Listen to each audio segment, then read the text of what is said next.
Friends, in this episode, I'm delighted to be joined by the founder of Code Global Sourcing, Mr. Jatin Gandhi, a leader who's changing the way retail and supply chains work in growing markets.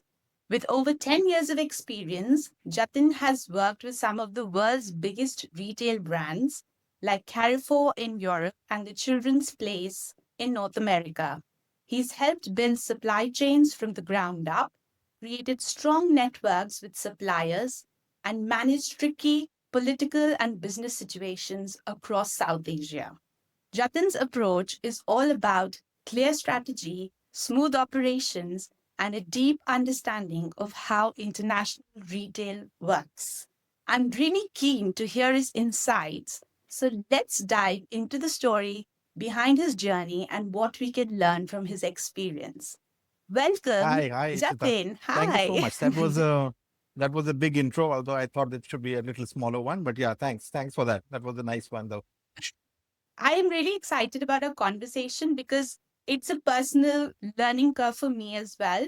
A lot of people don't know about international supply chains and how things work. So I think your insights are going to be really helpful to a lot of people today. So let's kick start with, can you tell us about your journey into the business? How did it all start? Yeah, thank you. Thank you for this. So yeah, I'll start with look, the world is an exciting place right now. Things are moving at a very, very fast pace. But I'll start where I can, if I'll tell you how it all started off. I started off as a manufacturer, and just out of school. It was probably in the years 1996 when I came to Delhi.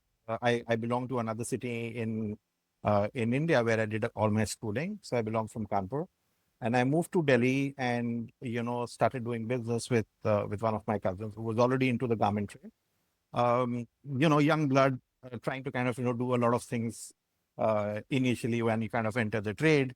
Did some good business, I think, for Yeah. about a year and a half. And when, uh, suddenly there was, a big claim that kind of, came in for all the mistakes that we did in our initial years. That kind of wiped me out of that business. And I realized that maybe I have taken some steps which are not professional enough, or there's a lot of learning that needs to be done.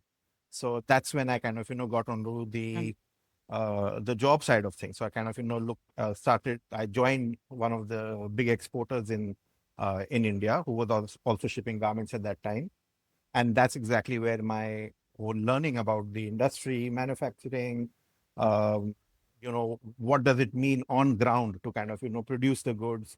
How do we manufacture? What is the cost of doing it? So it took me good 5 years, 6 years for me to kind of get there, to understand exactly, do things on with hand and try and build the business for different customers that they had. So they had a lot of American retailers, they had some European retailers, and about spending about 4 5 years with the factory, I could understand exactly what the pain points were and where is it that I was going wrong. And that helped me build a lot of Nice. knowledge on the ground itself. So by manufacturing myself and then getting working with a factory, kind of built all that knowledge that I kind of took on ground. That's how I started, and then moved on to the other side of the table when it was I was supposed to set up the office for Carrefour. There was an opportunity. They were coming to India and they wanted to kind of open the doors to. They didn't have any ground here, and they wanted to understand how do we source from factories, what are their pain points, what are the right costs to do it. So because I was a manufacturer, worked in a Mm. factory, so I was able to understand and try and build that whole sourcing base for them out of the country. So yeah, that's where I started. Yeah. Yeah, yeah. You worked with global brands like Zara and Tommy Hilfiger as well. So how did those collaborations come about once you moved Yeah. to the other So side of the before table? I moved to the other side of the table, that is on the buying side, the factory that I was working with, that's where I got the chance to work with Tommy Hilfiger and Zara. So they were buying through some buying agents. A few of them had their offices here in India. So that's where I got the opportunity to work with those people, understand their language, understand what their expectation is, what Yeah. matters. as far as the product Yeah. is concerned, um, understand the compliances, Yeah. understand what is it that they're looking for in the product itself. So yeah, that's where I got Mm. the first initial learning about what these international brands want and how is it that they work as far as the sourcing side is concerned. So after that, when I Yeah. moved to Yeah. Carrefour, that is when the tables had switched and I was actually buying on my own at that time. And if you know, yeah, if you Okay. know Carrefour, Okay. it's a, Yeah. uh, it's a big supermarket retailer. So they're all over Europe. And Yeah. with that, I got a lot of learning from them on the corporate side on how things are done. Again, what the expectation was, how is it that they kind of retail. So I got a lot of insights on the retail landscape, the pain points on the front end when retailing to the customer. I got that from Carrefour. Okay. Yeah. I Yeah. didn't know about the brand, to be Okay. honest. I All had to right. Google it. Yeah, I got they're like work Tesco experience. in But the UK, but they are like, so like Walmart. What Walmart is yeah. to of it's to US, Carrefour is to Europe. That's the size basically. So But if you look at big retailers, yeah. offline big Yeah. retailers, Walmart is number one in the world. Carrefour is number two. Yeah, yeah. Okay. Yeah. I'll come to that in a bit. But because we're on the point of fast fashion, and I'm a bit, I wouldn't say passionate, but I quite like H&M and M and Zara for their designs and the cost as well. So working with them, they choose to kind of source from countries like Bangladesh, India, Cambodia, Vietnam, and China, especially, right? So from a business perspective, aside from cost, what are the reasons for choosing South Asia as a manufacturer? Like, are there any other strategic reasons for that? So yeah, that's a very good question actually. And I think a lot of people don't know this, and that is where I think I can add a little bit of value to kind of get that knowledge out. Um, it is all Yeah. about cost at the end of the day. It is about, you see, the Mhm. customer is sensitive. There's a lot of inflation, and it's not about today. It's been there for so many years. Um, if you talk about Mhm. our industry, when we talk about manufacturing garment, okay, um, I would say that any country which is which is not developed, or is a developing country, the first trade that they have, Mm. the first commerce that they have is agriculture. you know so you will see people kind Right. of go out to the fields. That's where they earn their bread and butter. you know and so that basic agriculture is the first industry that they know as industrialization. The second portion of industrialization is Yeah. garment industry, because then these workers that are there in the Mhm. fields, they want to earn a little bit higher, so they get behind the machines, because that's the easiest thing that one can do as labor. you know and the way Yeah. things are today, the next wave of industrialization is, so, people have gone from being from agriculture to garments, and now it is actually software. So that's the next wave of industry. That's how the countries grow. And the moment software comes into the country, the wages go up. You start seeing big heavy industries coming, car manufacturing, big mills start coming in. When those start coming up, overall wage rises in that country, and then it is time for people like us to move on to another country which is actually developing. you know because the cost of labor kind of goes up. So this is what the transition is all about. And so what does that mean? That means that Right. if you look at our landscape of production, then we are actually producing in most of the developing nations, right? So if you talk about India, Bangladesh, Mm. Pakistan, India is fairly, developed right now. It's actually on the higher curve right now. So is China. But back in the days, we weren't. So, India Yeah. wasn't that developed. So, so we've got countries like India, Bangladesh, Pakistan, Myanmar, Sri Lanka, yeah, some parts of, I mean, Mm. majorly Africa, Morocco, Jordan, the countries where the economy has not been great, or it's a developing nation. So generally, uh, you Right. know, the developed economies want to support these countries, right? So there's a duty structure, there's a Yeah. trade structure between them, and they would want to give concessions on duties to these nations so that they can earn their bread and butter. So that's how it works, you know. So like a UK or a Europe or an Yeah. America will give some concessions as free trade agreements with developing nations, so that any goods that are produced in that country can either come at a preferential tariff or they come duty free, depending on the kind of agreement that they've signed, and hence they get an opportunity, Right. an equal opportunity to kind of participate in the globalization or industrialization of things, at the end of it. Okay. So is there a body that controls all these tariffs, like the World Trade Organization, for example? Because in April, when the Trump administration they imposed tariffs on a lot of products, especially with China. Obviously, there has been a trade war since 2018, right? So this has impacted the supply chain. So if you could just tell our viewers what is the story behind these tariffs and then how it has impacted businesses. I mean, we'll take India for an example. So and we kind of Yeah. discuss it from Yeah. there. So yeah, I'll be happy to kind of add some value there. So basically what happens is that, Yeah. keeping in view that in the past there were certain agreements that were signed with all the countries, and World Trade Organization, as you rightly said, is the one who's the gatekeeper to all these tariffs, at the end of the day. So there are some base tariffs that have been Mhm. established, that every country will pay, right, for Okay. different product categories. So there's a whole big Right. tariff book to everything that is getting imported, either in the Europe or UK or US or whatever they are exporting. So there is like a generalized tariff system. So there is a code that is given to every product category. So every code has its own tariff Got it. to it, which is agreed by WTO and the members Yeah. of the WTO. And that base rate is established. Okay. Now, for example, the base rates were established for uh, all countries, including China.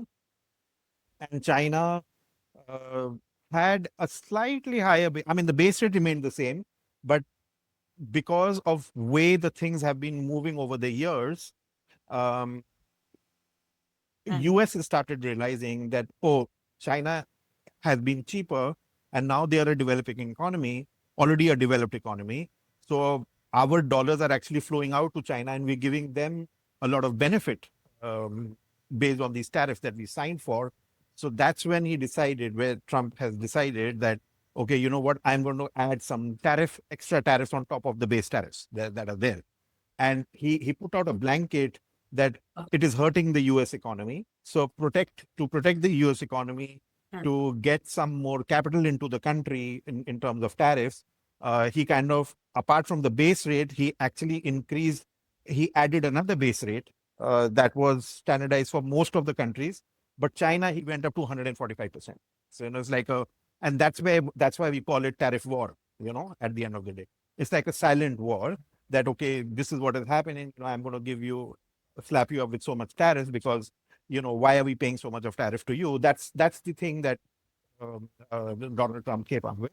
Mhm. Um, and so there was retaliation all over the globe. Say, okay, so every country was being charged. He couldn't have just done it for China. He had to do it for all the other countries too. So you could see there was a retaliation from a lot of countries that, okay, there is going to be reciprocal tariff that we are also going to impose on goods that we're importing from America, you know. So those are the discussions that Yeah. have been going on since the time this new tariff has been announced. So if you can, Yeah. imagine that the base tariff was, let's say, 10 to 15% for all the countries. Uh, Another 145% was added for China, and then another 10 to 15% for the other countries. So now any goods that are coming are being charged at 30% from normal countries, and from China that goes up from 10% Yeah. plus 145%. So but that has changed now as we speak right now. So yeah. Yeah. Yeah. So how does that impact the suppliers and manufacturers as well as the consumers? Because I'm sure it's being reflected Yeah. somewhere in the Yeah. So price. I'll tell you what So happens is, how did so you had asked me the question that why do they source from these developing countries? What is it about price? And it's so, in our yeah. industry, uh, there are raw materials that we use, right? So there is fabric, there is trim, there Mm-hmm. is thread, there are buttons, there are different things, So generally across the globe, you will find all the prices for all these commodities to be standard, almost the same, Huh. right? So they're going to be a few cents up and down depending on which Okay. fabric mill you're buying the fabric from. The zippers, the buttons, all these prices are generally the same across the globe for any Yeah. factory. Even the machines are the same Okay. on which they manufacture. So, so what Mm-hmm. changes? How can one be cheaper? So one is efficiency on the machines, so the factory and the workers behind the machine, they need to be more efficient. So China has been extremely efficient, which is great for them. Uh, Depends on how they are structured in terms of manufacturing their goods. So efficiency plays a very big role as far as the cost of the goods is concerned. So, if on a machine I can make, Correct. let's say 10 garments or let's say 1,200 garments in one line, China is probably doing 1,600. India is probably doing 1,200. Bangladesh is probably doing 1,400, so that changes the cost of making. Okay. So that's one part. The Right. second part is the cost of labor itself. So, if the salaries are lower, then obviously my outgo towards making those Yeah. garments is cheaper, right?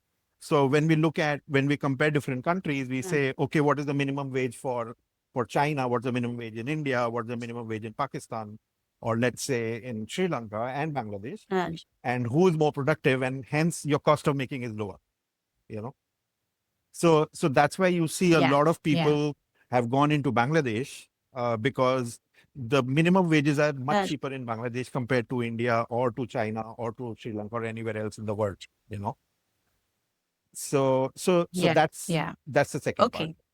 And the third main part that actually Yeah. Yeah. that actually moves the needle is that these tariffs, which country can give you product which is with zero tariff? So let's say if I'm exporting Okay.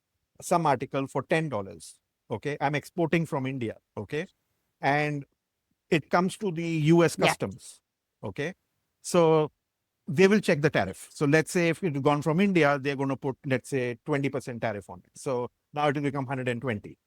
Okay.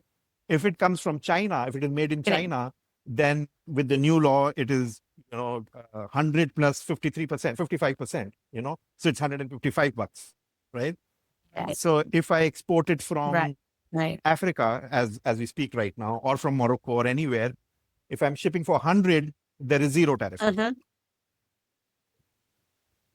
So what Okay. happens is the Okay. person who's Yeah. Yeah. importing in that country will be affected with the kind of tariff that is coming in each country where it is being manufactured. Right. Okay. Yeah, that makes sense. And so the nation which has been imposed, where tariffs have been imposed, like, for example, China, so they bear the No, custom no, duty. no. Is that right? China does not bear any No. custom duty. Okay. So how does China is only exporting. So the Hmm. manufacturers will only export the goods. They don't bear it. Who bears it is the one who Right. imports it. So basically the retailers who Okay. have The their own imports in let's say America, or importers are the ones who will bear the brunt of that. So if they were earlier got it. Got importing it. for Yeah. $100 from China, now they have to pay 150 with duty. So just to get a better sense of this, so how tariffs increase the cost structures for products, even in apparel, for example, right? So it's ultimately the retailer then prices the products Yeah, accordingly correct. in the country That's correct. in which they're So selling. that's where it adds to Okay. inflation. Okay. Now your products are going to get in expensive. Right. There is going to be a hit on the budget, for per capita. So people are going to start changing the Uh, spending habits. They're going to start saying, oh, you know what?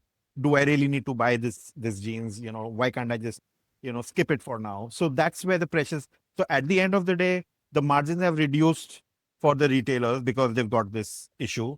They go back to the suppliers that, we cannot take this tariff, or we're going to move this business to another country which is cheaper, and then they have to build that whole supply chain in a new uh, country altogether, move with what they are doing right now, shake up correct. everything, and try and find a new home of the product.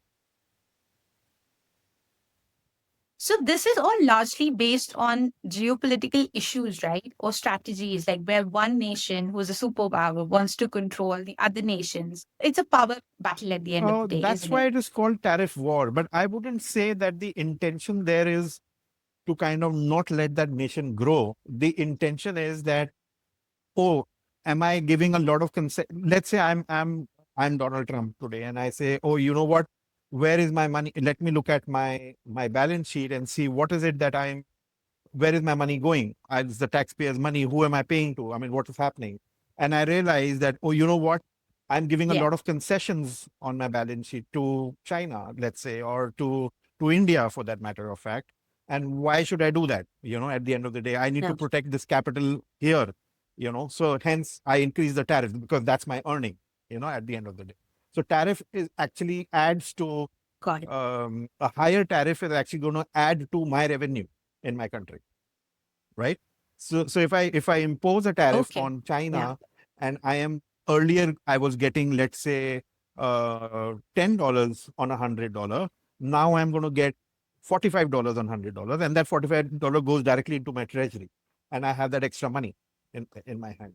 So I wouldn't say that it's about suppression of another country, but it is about, okay, you know what, I want to protect my economy, yeah, hence I want to grow it. But it is not that simple. It does not work like this. Is world economics.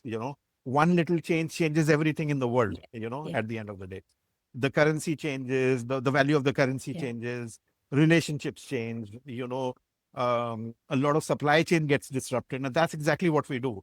And this is just one of the things in our world that we do. Like, this kind of geopolitical disruption is one such Yeah, event that everyone is seeing today.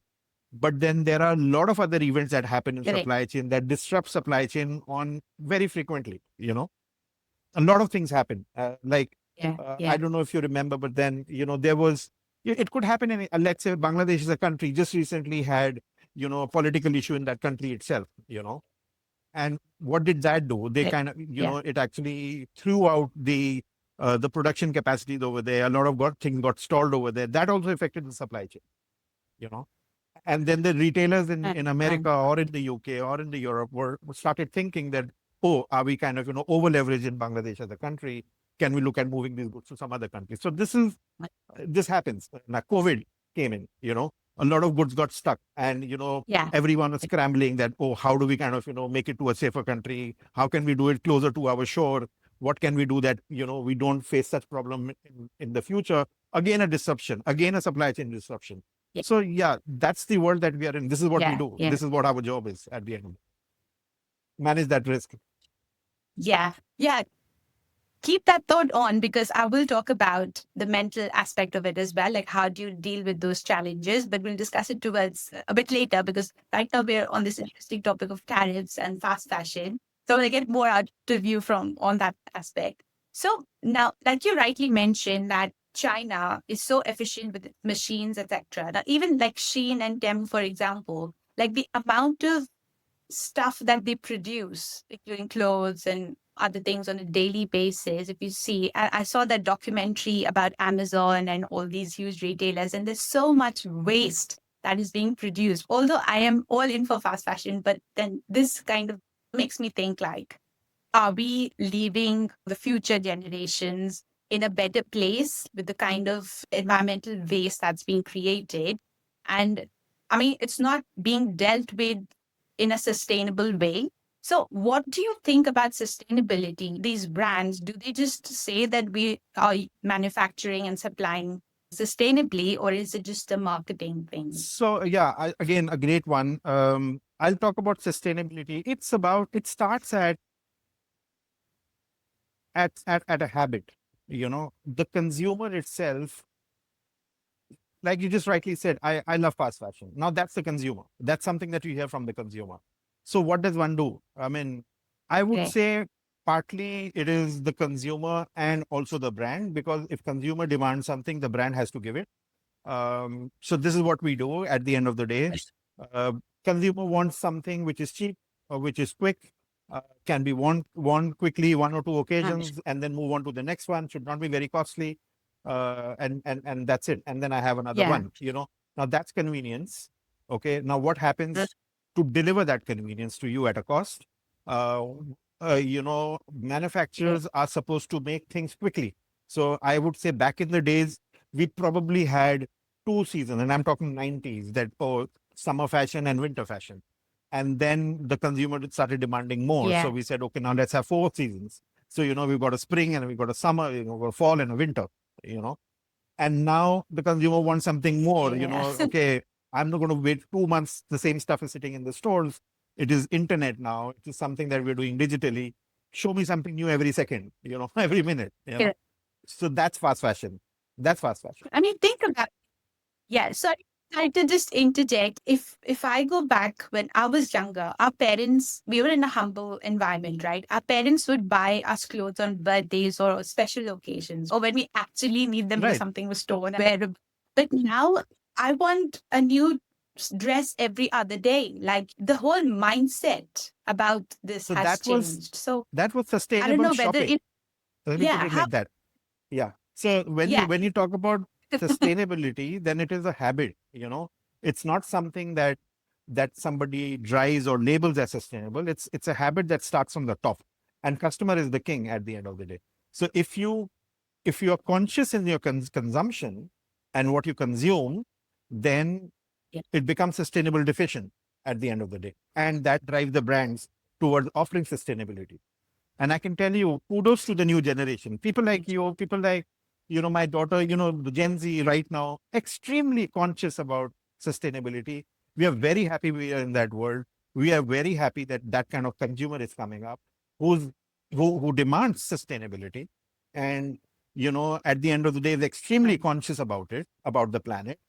It's a great thing. And it's actually making all the big retailers think about it. And I can tell you, uh, until 10 years, about a decade back, we were not thinking about, oh, how much do we produce and how much does it actually get consumed? We didn't know, you know. And now we started realizing, oh, you know what? right, The landfills, what's going on there?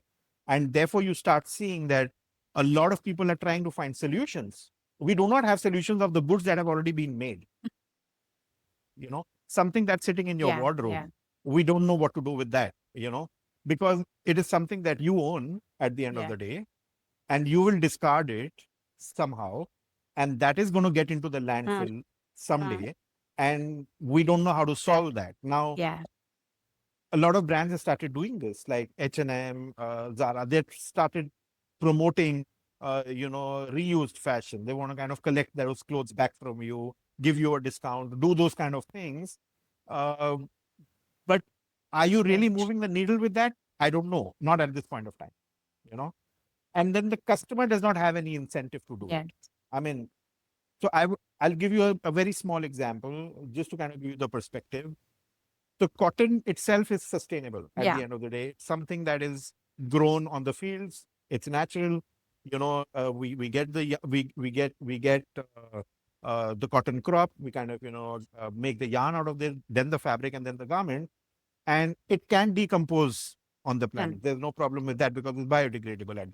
The problem starts with polyesters when it kind of yeah, something which is synthetic, yeah, okay, which is not decomposable, mm, and then cotton mm, gets mixed with poly. Then again we have a problem. Now, what's the solution? A lot of people are trying to do that. Even for cotton right now, if I take a garment from you, let's say I give you some money because you want some incentive to kind of give that garment out. A lot of people donate, but not everyone does that. But then even if you donate that garment out, then I will take that garment back. I'm going to cut it back into pieces. I'm going to shred it down, make it back into yarn, again try and create a circularity out of it. It is going to be more expensive than just growing cotton. correct, So we are stuck in that. right, That again, it's a price thing that customer does not want to pay, and we correct, understand that they've reached that level. And then we've got this problem mm, that we're trying to solve in circularity. That how do we make sure that yeah, this gets back into the cycle in the ecosystem, and we do not produce more. At the end of the day. mm, So yeah. yeah. Just think, do you think government intervention can help find a solution to this? Yes, I think it can. I think it is something that should be should be spoken on a global stage, and they are already right now. Circularity is a big problem, and unless there are incentives given to countries, which a lot of governments are trying to do right now, green credits, you know, something like they do for climate change, something like that needs to come with governments. That if there is some Right. incentivization either to the factory or to the customer itself, I mean, I would say there should be some kind of a program or incentive that should be given to consumers by the government to become Mm. sustainable. And if they do that, Yeah. like they do for solar, at the end of the day, you get, if you have solar Yes. energy in your home, your cost of electricity goes down. I mean, there has to be some kind of program. Again, Mm. I'm not the right person to do that, but incentivization to the customer itself Yeah. is Yeah. very important, because that's where it starts. Consumption starts there. You know. So yeah, Yeah. Just thinking like a lawyer, I feel like we have yeah. fundamental rights and duties. So it should be a duty to buy sustainable clothes that can be Yeah. disposed of in a sustainable manner. I don't know. No, I'm no, just no. It's thinking that it something should that be like more it is serious. something serious. Big brands are actually working on this. We've been very conscious. India is doing a lot of efforts on that side. I can say a lot of recycled products. So, just to give you a small example, all the old clothes that we kind of get here, or because we've got factories on this side of the world, we get a lot of leftover in terms of fabrics, Yeah. leftover in yarns. What do we do with that? We don't burn them. We actually send it to another factory who creates carpets out of it, at the end, let's say. So, all the raw material that is coming for, let's say, Yeah. carpets, or, Yeah. or something else, which is more textile based, is used there. Some of the lint is used as fuel, we just burn it into something, within the factory, so that make pellets out of it. Those things we are doing right now, but it's not being done at scale. It is Oh, still being interesting. done, but not at scale. Yeah. Not at scale. Yeah. Yeah, that's an interesting point. I mean, if there could be some Yeah. rules around it, then I'm sure that it'll get into processes and then, it'll be Yeah, I think the implemented by world is looking at everybody. it. There was a very big company was being supported by H&M, and they were actually, what they were doing is, they're taking all the cotton fabric, they were segregating it. Segregation is another issue. When you get a lot of bulk from different customers, so everything is mixed up, and then you segregate out. That's another cost that you have to pay to for segregation. So, H&M, what they did Yeah. was they supported one company who had segregated cotton, and they were actually not shedding it. They used a chemical so that they could make it like felt patches that could be converted into yarns later. But it takes a lot of investment to kind of see the goal. The company ultimately did not have a lot of business because they were expensive. I mean, recycled cotton was more expensive than natural Yeah. cotton that is grown. It made no sense, so they lost the business at the end of the day. Had to shut down shop. So those are the things. That's the learning curve that we are out of it Okay. right now, as far as circularity is concerned, or sustainability. But yeah, to answer your question, are the brands really sustainable? Yes, they are. I mean, if you buy a cotton product, it is sustainable. There is nothing hanky panky about it. Mm. When they claim they're sustainable, they mean it. They're not joking. Uh, but circularity is a Mm. bigger problem than sustainability. The consumption itself is a bigger problem, Okay. or getting that product back into the ecosystem is a bigger issue than being sustainable. At the end of it. Got it. That was very interesting. So, because you're a seasoned entrepreneur, and I know you started back in early 90s or maybe the early 2000s, what has been the change in terms of doing business? Like, obviously, there were bricks and mortar shops, right, back in the day, and now with internet and everything has just changed so drastically, and everything's online. So, you've seen it all in your journey as an entrepreneur. What do you think? How doing business has changed over the years, so that even the Gen Z can get a bit of sense, even the very young kids who are just thinking of starting their own business. I mean, like, for example, they wouldn't see what telephones or pagers they looked like because they're used to the mobile phone. So I just want to kind of get a recap of what it was to do business back in the day, and what are the challenges now, or is it better nowadays to do business? So what are your thoughts on that? So I would say that the world has definitely changed, and Hmm. business has changed, expectation has changed. You know, the way how we do business has Okay. changed a lot, and all thanks to technology. And So the big change has happened okay. because of technology. I wouldn't say it is bad or good. Technology has great things that they have Hmm. done to mankind, I think, and they continue adding value. You know, a lot of things that were not approachable, a lot of knowledge that was not approachable, you did not know a lot of things. Technology has really helped us do that. I mean, it has helped us save a lot of cost to the planet. For example, we are talking right now. I'd probably be taking a flight and coming down to London and doing this interview, and I'm doing it here right now. So, which means we saved a lot of money while we do this, Yeah. right? Now, that's the value that technology has added Yeah. over the years. Uh, I would probably be Mm. literally taking multiple flights earlier, you know, sleeping on the plane, you know, Yeah. adding hotel costs, doing this, that, blah, blah, blah, to run my business. And now I can do this over a Zoom call, you know. So, so yeah, it's added a lot of Yeah. advantage. But what does that has also done? The expectation of the customer has changed. They want everything quick and they want it now, No. right? Yeah. So, yeah, in an ideal world, when you are manufacturing a product, then you need to give it time, and you need to give it some patience, and some kind of art is required to do it. You know, some kind of, you know, and I wouldn't say that you should relax. What I'm saying is that the expectation on the process of doing something or executing something uh, Um, has been lost. I mean, it's like, oh, I could do this in 20 days. Now find a way to do it in 10 days, and then find a way to do it in 5 days. And why can't we do it tomorrow morning? You know, that's what is happening right now. Okay. And that's fast. yeah. Yeah. And then you know, Yeah. So with this intensity of your industry, I would say, how do you then manage with the stress of it and stay like calm and resilient through the process? Because it's quite intense. If somebody said, I just wanted manufactured and packed and sent to me within the next 2, 3 days, I'd like, dude, no, you well, can't do that. look, now So how do you, these are habits. and So be as I like, said, that it all starts at top. And where does it start? It starts with the customer.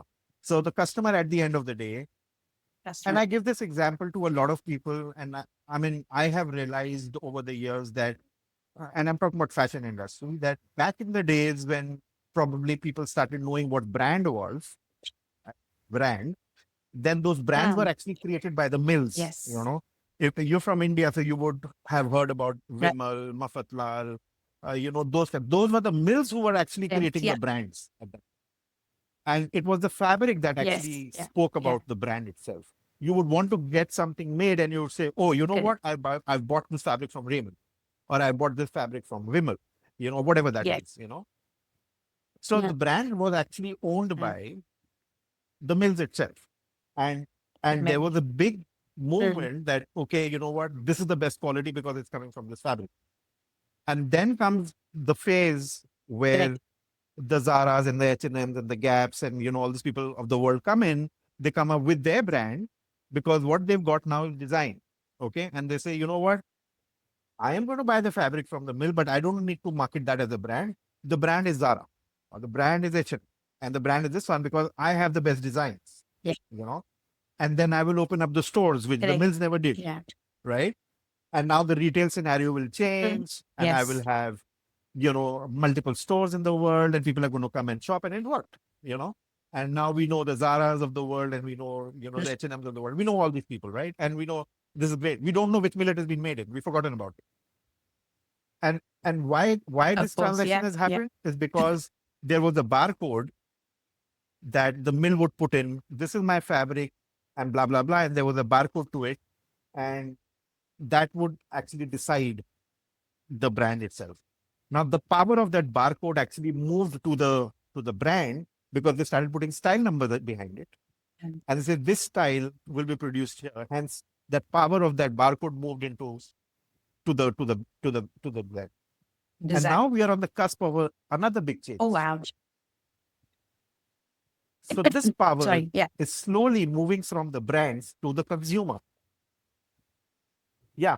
So now what has Is happened it is okay? that you've got multiple brands come up. Every person who thinks about fashion can create a brand today. They want to do it. Why? Because now they have their barcode is their phone. Here it is. This is where my design is. You know, this is what I want. So it's Right. moved away from the Right. brand. So this is fast fashion. So again, the consumer now decides this is the Yes. picture I want. I want to get it done in 10 days. Go find And it. So the power is shifting. This is the right. shift of power that's happening into the consumer hand. This is what we are experiencing today, and that's how I see it. And this Okay. is why brands today are conscious about the price. They're conscious about how much stock they're going to keep. Inventory is a big challenge. They were making some predictions that, Yeah. oh, you know what, a customer is going to like this shirt in blue color with this print, and they kind of make 100,000 pieces of that, and you don't see that traction, and then you're stuck up with that inventory. Mm. Again, a problem with the cost. So the way supply chain is Yes. changing, Yes. the way product is changing, it's Mm. more driven by the customer now. That's how it is. So we got to be. So how do you stay on top of it? Because it's evolving so rapidly. How do you then stay on top of There's the only one. change, or There's a how do you solution for kind of this problem, pivot? Is and that is technologies. okay. Yeah. So Is yeah. it So okay? Tell me that's more the good about part it. about technology. Now there is a lot of work that you can do with tech today that you would not be able to do 10 years back, Mm. and you couldn't even think about it 20 years back. Mm. You know. So I can say Mm. if you do not Mm. understand technology today, then you're already too late, at the end of the day. If you don't understand the nuances of Mm. what will it take for you to respond better and quicker, because customer won't change, probably a little bit, Mm. but not too much. They're not going to go back in the Stone Age. It's not going to happen. So they're only going to get evolved from. So how do you do that? They will evolve with technology, and you have to navigate with that technology. So if you don't add value, if you don't Correct. fuel your systems, if you do not improvise on how you do business, if you are Mm. not agile, if the brands are not agile, uh, I can say in a simple line, volatility today is the reality. We are living in a volatile Okay. world, Very and interesting. that's the reality. If we are not Yes. resilient Yeah. to handle that volatility and ride Mm. as a wild horse, then we are going to Mm. fall, and we need to learn to Mm. ride. That's the point. Wow. Very So interesting. things Yeah. will be even more volatile from here. Why? Because the expectation is like that things change overnight, you know, globally. They're just changing it every night. Mm. And you Mm. have to be agile to kind of, take care of, you have to be nimble. You have to, it's like, how do we call it? You see a duck on the water, and you see it's swimming very patiently, but you don't know how her feet are moving under the water. It's like really fast. But all you see, it's sailing smoothly. But Correct. what about the Correct. feet on the ground? And that's where the main Yeah. work happens. Yeah. That's very interesting. I feel like with this whole volatile world around us, it's leading to a lot of burnout and fear of uncertainty as well in people, not just as businesses, even like people in general, people who are in professionals in high stress environments, because they everyone has to keep pace with this ever changing and really fast paced changing world. So obviously you are in this industry and you see this rapid movement going on, right? You've experienced it day in and day out. So how do you kind of stay agile? Let me come to that. Like, how do you manage through the stress? How do you stay resilient and agile through it all? How important is it for one to keep their own sanity? And the reason I'm asking this because the theme of this podcast is that I interview people who are making a change in the world, who are founders, leaders, entrepreneurs, and you're constantly on the go. And because it's not easy to lead and create your own company and work, your business, etc. So there is something that keeps you going. What's your drive, right? And I've mentioned this on a couple of occasions before as well that I wrote this book, The Inner Circuit, so that people can get a hold of their mental health and bring clarity and peace within themselves, because it's only going to get more volatile, like you've said. So, what are your, I won't say tips and tricks, but what keeps you driven and sane through it all, See, you basically? have to have what I do is I switch off at times, and you have to do that Okay. consciously. I mean, you have to go back to the roots. You have to literally go back to nature. That's my thing of it. Uh, I would like to remain without a phone for some time. You know, probably I don't know, I wouldn't say a holiday is one thing, but yeah, take a break closer to nature where you don't have the noise. While technology is great, it helps you. It also pulls you out because it kind of takes a lot of your screen time, and your brain is now functioning as per the phone that you have in your hand. And it's a lot of cloud in your head, and you've got to clear that out. So yeah, be spiritual. Yeah. Go back to nature. Go to the parks, go to the gardens, I don't know, go to a beach, really spend some time there, watch water, go to mountains, go to just do go back to nature, because that's the biggest healer, I can tell you. That's how I see it. I mean, I love doing that. Okay. And I can tell you that my first thing to go to is, okay, switch the phone off. I get some over the weekends, try and stay away from phone a little bit, try and create a good work-life balance that like everyone does. You have to kind of use the Yeah. technology to your advantage rather than getting used by the technology. It's yeah, it's a Yeah. tool. Yeah. So when you said Absolutely burning agree out, with then that. I would Yeah. say you have to decide that will the technology burn me out, or am I going to use it as a tool? Correct, correct. It's so interesting. I've had this conversation with other founders as well, and they do it religiously. Like they will switch off notifications after, say, dinner time or before dinner Yeah, time, and they will not entertain any messages. They'll use the DND feature until the next morning. So I think it's so important to give yourself and your family and the people around you that time and kind of break off from technology, because you can compartmentalize accordingly. So yeah, I mean, when you say that too, and you so aptly put it, like it's a tool, you got to exactly. use Yeah. it and not let See, it and in consume you. today, Yeah, anything that yeah, you get free, and that's when you need to be aware. mm, Anything that you get free, let's say a free app, yeah, something free that you get, then you are the product. yeah, mm, It's you who's the yeah. product. Okay. It's not that app. At the end of the day, it's Yeah, your time yeah, that has been taken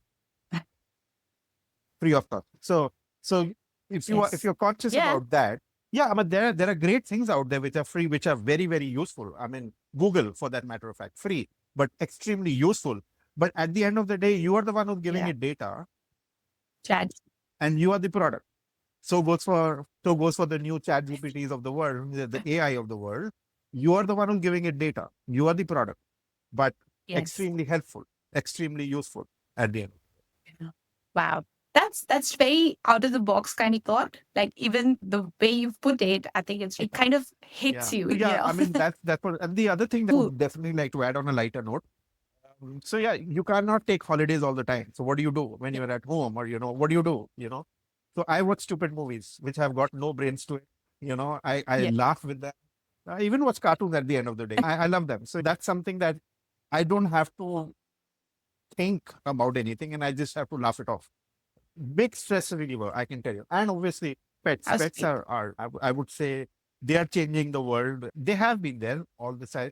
People have started realizing that they are like babies that will not demand a lot from you. All they can give you is love, and you can give your that little thing to them too. So it does de-stress you a lot. Yeah, Yeah. absolutely. Yeah. Yeah, I Those are love some good dogs. habits. And get yourself busy with something which is social, something that's Wow. meaningful, something that gives you pleasure. You don't have to donate or do something like that if you don't feel like, but do something that makes you happy. It has to declutter your brain at the end of the day. Yeah, absolutely. And I think socializing is something people are shying away, taking a back seat because they're so involved with their phones, especially the young people. It's interesting we say that they are a bit more sensible. But at the same time, they are so reliant on technology that there are a lot of mental health issues also. I know people who are like therapists, etc. And we have discussions tell that the young people actually need a lot of hand holding at the minute because they aren't able to cope. And the way I think parenting has also evolved. People are mollycoddling their kids, and well, that's a different subject. But yeah, I think being from an, a generation above, and you've seen, like you said, how industrialization has shaped.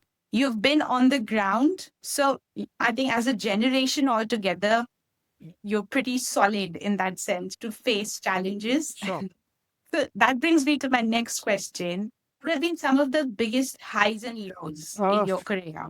I would consider that the period that I have seen across, I've seen this change that I have experienced. I consider that as extremely great. That I would call it the biggest high, because a lot of children in the future might just not be able to experience this changing phase. They probably would see developed economies, and much more Yeah, developed world at the end of the day. But how did this whole transition happen? yeah, Is something that I would cherish. The biggest high, I would say. The yes. lows is that I have actually seen, there's another high. Actually, there's not a lot of lows, but there's another high is that I've actually helped a lot of factories, and that's where my play area is, right? So I have actually seen people going from just doing nothing literally to building up large factories and being able to kind of support them in their journey. What does that mean? Is like, uh, Mm, factories on the side of the world who didn't have any income and could not support themselves at the end of it initially. And now they're supporting families. You got 2,000, 3,000, 4,000 families in one factory that get supported because of some business that we were able to kind of give to them. That's a great high at the end of the day. You see them developing, you see them coming up, and you're like, okay, you know what? yes. You've added a little bit of value to the world, whatever it is. You don't need to brag about it, but there's something that you added and it makes you happy. So that's the high again. The low is, I would say now, because I feel that the whole world is, I think, become selfish. I mean, maybe that's how I see it. A lot of people have become, they're not thinking about anyone else except themselves, and that's not healthy. And that's the low part that I'm seeing now. Not earlier. There was a lot of values as far as business was concerned. A lot of values as far as people relationships. Those were great, and I think those are diminishing with the new world, Mm, and I wish it didn't. So that's the low part that I'm yeah. seeing right now, and I wish it didn't change at the end of the day. Mm, That human touch should always remain. I mean, we don't correct. expect, I would not expect technology to rule us, at least me. I don't want it to be ruled by technology. But unfortunately, I'm seeing this. I mean, how I look at how this whole AI world is changing, great work. I can tell you, I have been on hands with it, uh, learned it, gone deeper into it. I've understood a lot of things that they're doing. Amazing. I mean, the kind of work that's happening, fantastic, extremely rapid. You can't even begin to imagine what's going to happen if we have this interview 5 months down the line. We'll be in a different world. That's how fast it is. Probably end Yeah. of December, different animal altogether. We'll be on a different planet. Um, that's the advantage we need to take. But the downside is that, as you rightly said, we're Yeah. going to get burnt out. And suddenly we'll see, oh, you know what? We're like totally dependent on this Yeah. thing. What do we do now? I mean, have we lost that human touch? Maybe. Uh, but if you don't keep the pace, Mm, difficult, difficult. Yeah. then you lose that. Yeah, you have to use it to keep at pace with what's happening in the world, but at the same time, you have to stay sane through the whole process. You can't be consumed by it. And I think that's the key at the end of the day, that you use it to your advantage. Like I said, use it as a Yeah, and it tool, helps. but I, don't I let can it tell you that I overpower have your used a lot of lives and your. lot of these things, and I can tell you that really help they really help in kind of building your efficiency as far as work is concerned. And that's a great thing. At the end of the day, Yeah. cost comes down on how you do it. You're becoming more efficient, more prompt, more clean as far as your work is concerned, more transparent. uh, uh, Mm, uh, we are kind of building yeah. certain things that we are using right now in our business that kind of helps people. And Mm, of course, it's all about money at the end of the day. So we, yeah. like any other SaaS platform, probably we are looking at building some profit out of it, still in development stage. But my point is, those are the things you can add value to Yeah. the community, to the world, and and use it to your advantage. Yeah. And we see a world, I see in the future, I see a world, people who will accept it and people who will not accept it. Pretty much like the internet. When it came out, some people are like, yeah, we're going to use it. But Yeah, but there inevitably, is going to everyone be, is I using can it now, see, like right? in And our those who industry, don't, very quickly, a lot of people start saying, oh, you know what, you're using sweatshop, you're doing this, that kind of phase we've seen, we've heard that. I think that is going to happen with AI in the future. There is going to be a lot of media talk. Oh, you know what? So many jobs have gone. What has AI done? This, that. So there are going to be people who will accept it and there are people who are not going to accept it. But eventually, as you rightly said, everyone will have to fall in yeah, line. And yeah. that's what the future is all about. So if you were younger, like, what would your advice be to your younger self? Learn every day, be aware of what's going around you. Mm, Don't be complacent. Be up to date. And I would say that's the most important part. mm. Learn one new thing every day Yeah, because your and write industry, it somewhere. I've learned this today. Knowledge. I think that's the only big weapon that human have. Knowledge. They can they can think. mm, Uh, mm, they can they can machines learning what you knew from you. Okay, but you still have that ability correct, of right, of thinking yourself. Machine will act on a data that a billion people, 5 billion people absolutely. on this planet probably have that one brain that is probably going to get shrunk into one brain of 5 billion people. That one Yeah, machine probably will have a brain of 5 billion people, but you still have that yeah, one unique brain and you can learn something new. That spark that you have in yeah. there, that's your thing. You should work on that. And your instinct Mhm. is a great asset. Your art Yeah, is a great asset, something that cannot be copied. So be artistic. Add art yeah. in anything that you do, which is unique. That cannot be copied. That'll be you. Mm, mm. True. Yeah, we were talking about it the other day, and then see, there's so much information around us. Like, it's so easily accessible. But how do you assimilate it, use it, and then, like you said, be artistic, be creative? And that's the key, isn't it? To probably sustain yourself in this fast-paced world, because that cannot be copied and it's unique to yourself. So because our brain, the potential it has, we don't actually tap into it because we are busy with all the stuff that doesn't require thinking. We constantly, okay, get this done, send this document. I'm talking about myself.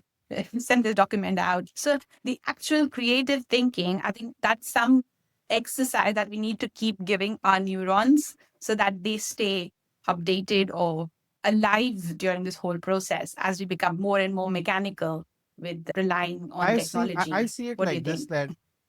that when you buy a garment, you generally see that it is either made in India, made in China, made in Bangladesh, let's say Vietnam, Cambodia, wherever it is, and you see that label there. I think the future is going to will have value. So in the future, we are going to have made by humans, made by machines. I see it like that. And things that are going to be made by Oh, human are going to have a lot of value. yeah. Wow. That is very interesting. Yeah. Even things like, I feel like this is just coming from a mental health perspective. And I think if you are able to like control your mind and understand how your mind works and not be so reliant on AI. I'm not saying it's a bad thing. I It's a tool. agree with you that It's a it's tool for you. amazing, efficiency, all that is superb. But as long as it's not affecting your mental health, because that something is unique to you. You are a human at the end of the day, right? You can't give up that human bit and kind of be subdued by Yeah, artificial sure. intelligence. You got See, to keep the your thing is, intelligence upright. and I'll give you an example of, again, from what we do. We've suddenly seen value for handloom. There's value that's coming up for Okay. handloom. Now that's Okay. not being done by machine, that's done by human. That Uh, irregularity in the fabric, because it is done by hand, or that dye that is natural is done by hand, has a lot of value now. Exactly. So Because it's becoming so rare, that's why you value. know? So how do you add value That's to why yourself? You value. need to do something with something that is Mm, human, cannot be done by machine, has an mm, artistic point of view to it, mm. and you yourself develop yourself in that art Yeah, part so that you yeah. can have value, add value. Yeah. So it can be done with food, Im- you know. yeah. I would see agriculture is going to pick up, and I see that industry is going to pick up big time, especially on in this side Yes. of the world. It probably is in the West right now, but Yes. not my industry, but I can tell you that agriculture in this side of the world is really, really going to pick up. It's going to be done by machine, but at the end of the day, still grown from the earth, right? So again, natural, something that machine can't do. Yeah, I mean, it Yeah. could be in any Yeah. industry. Those examples are going to be there. As you say, you tie down the sustainability, natural, human kind of stuff, and you kind of segregate that more hand kind of product that is done. Even art, I don't know, literature, something that a book written, story, whatever, that literature part written by a human rather than just putting in a prompt Yeah. and seeing what GPT is going to give it to you and just do that. And that differentiation will Yes. have a lot of value. Something that's done by human is going to have a lot of value. Yeah. How insightful. Most That's great welcome. insights. Thanks, Jatin. So what's next for you and your business? Like for viewers watching this, I mean, tell us more about your business plans See, and right now we are what are you navigating working through on? the tariff war. I would say a lot of developments that's happened which are positive. Initially, 145% slapped on China, gone down to 55% as we speak right now. It's up. It's still under negotiation, and I think we'll get a much clearer picture by August about where it is going to be. But I would not see the tariffs going away. It's just that a lot of products shifting countries, a lot of product is going to move from one country to another because people want to take the advantage of the tariffs. Zones are going to come up. Nearshoring is going to come up. Those are the things that are happening right now. We are doing in our businesses, we're trying to add value, use the tools, as I said, as far as technology is concerned, add value to the buyers or to Yeah. the customers to kind of give them things faster and quicker so that, we try and save a lot of time on supply chain, try and reduce unnecessary inventory that we've Mm. been predicting. We couldn't have done that earlier. There was a lot of guesswork or probably past history orders that you would add a 10 or 15% up and down. Uh, we are trying to add value there, that wastage is reduced in any form, whether it be product, whether it be time, whether it be anything. We're trying to kind of add value in that. We're making our little efforts. A lot of the world is doing it, so are we. Yes. So yeah, we are navigating with that right now, hoping to make it a better place. That's what we and give solutions.